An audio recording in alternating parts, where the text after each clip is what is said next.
You not necessarily being a baseball fan growing up. I was a huge baseball fan in the steroid era of the '90s was huge. I mean, I was going through high school, the McGuires, the Bonds, the Sosas, the home runs, that really, to me, put baseball back on the map at that time when it was needed.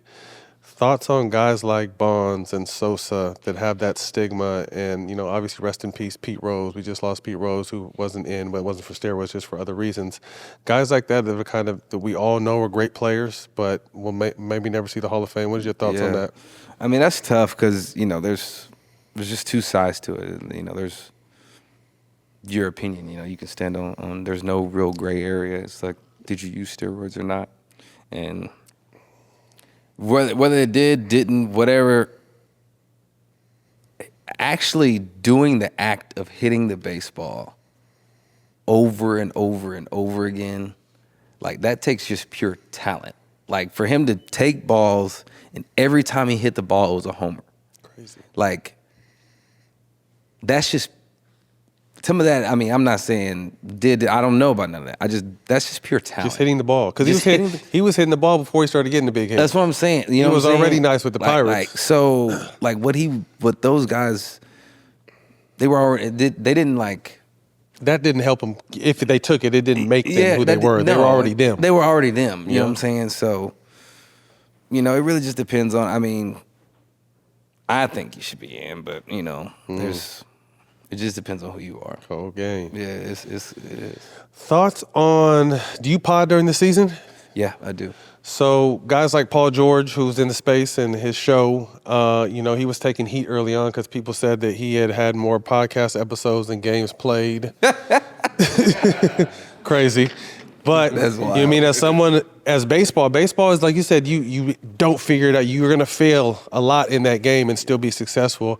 Have you faced any heat or felt any kind of way when maybe you're not necessarily playing well or your team's not playing well, but you're still doing a podcast? Have you took any heat for that? Yeah, I take heat all the time. I mean, I did a pod with Tatis when we were in the thick of it, playing against them. We were both playing for first place, and we did a podcast together.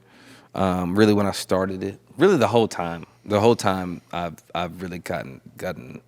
I mean, I've gotten a lot of good things, but a lot of bad things as well. And so they just, saying I'm spending too much time behind the camera and X, Y, and Z. Since I got to Hollywood, I'm doing this and that, I've changed in X, Y, and Z. And it's like, nah, man, like the podcast has nothing to do with the game later.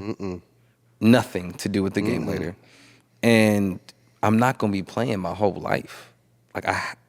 You can't wait till after. Well, and some people can, but like me, I would prefer not to wait. Struck when the iron's hot. While the iron's hot. Yeah. You get one chance, one opportunity. I'd be a fool to wait. But I'm thinking from a fan's perspective, I'm seeing you and Tatis talk about game and life and everything as you guys are battling for number. Like, I think that shit would be dope.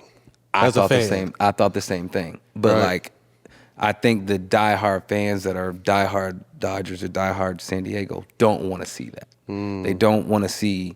It's like, for a second, just we're humans. Like UCLA and USC, you're supposed to hate the other side. I never fell into that shit. Like, why? You're right. Just because y'all do that, I don't mean I don't give a fuck about none of that. No, I don't. That's my boy. Like when I see him, I'm gonna chop it up with him. Yeah. I'm gonna ask about his family. I'm gonna holler at his brother. I'm gonna holler at his mom and dad. I'm gonna whatever. Right. I'm gonna do all of that. That ain't got nothing to do. When the lights turn on, he trying to take my head off. I'm trying to take his head off. Period.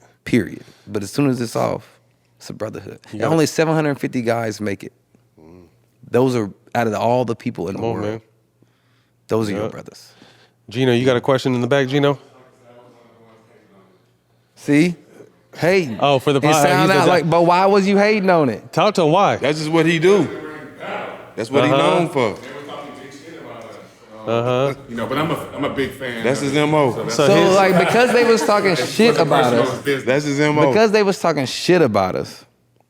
What did the podcast have to do with anything? Oh, nothing. Oh, okay. Nothing at all. Just something to be mad at? That was just something to be like, mad at. What? We're going to be mad at the podcast. I'm mad at you for doing that podcast. Yes. Yes. And if we didn't win the division, it was going to be the podcast fault. Absolutely. No question. How does that make sense? It don't. It don't.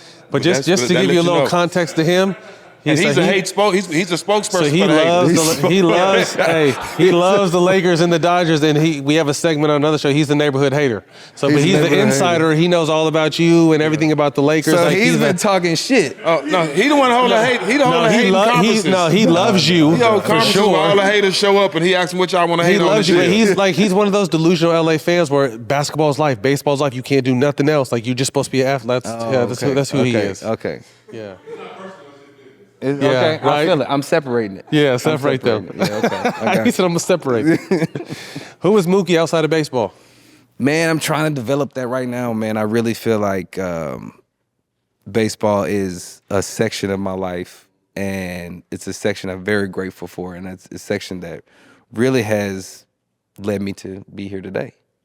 It's given me everything that I've gotten, and so I do want to always have that and honor that and pour back into baseball and whatnot. But I really feel like I'm an entrepreneur. I'm a dad. And I have this this weird ability to play a bunch of different sports, and so I really want to like showcase and blossom in that, along with being like the supportive husband and dad and all those other things, and the entrepreneur, which getting into business, and I have a production company, so like being on TV. I mean, you know, there's a lot of I love being behind or in front of a camera. Like I want to act. I want to try different things and expand my.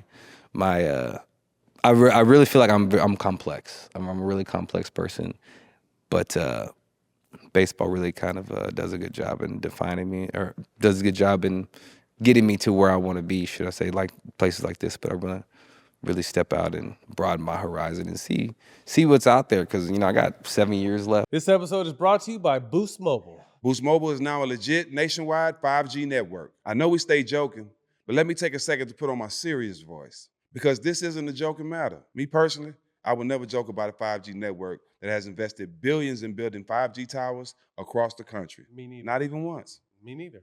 Feel me? Boost Mobile is now a legit nationwide 5G network and also provides coverage across 99% of America. Seriously. Visit boostmobile.com or your nearest Boost Mobile store for more information. The Boost Mobile network, together with our roaming partners, covers 99% of the U.S. population. 5G speeds not available in all areas.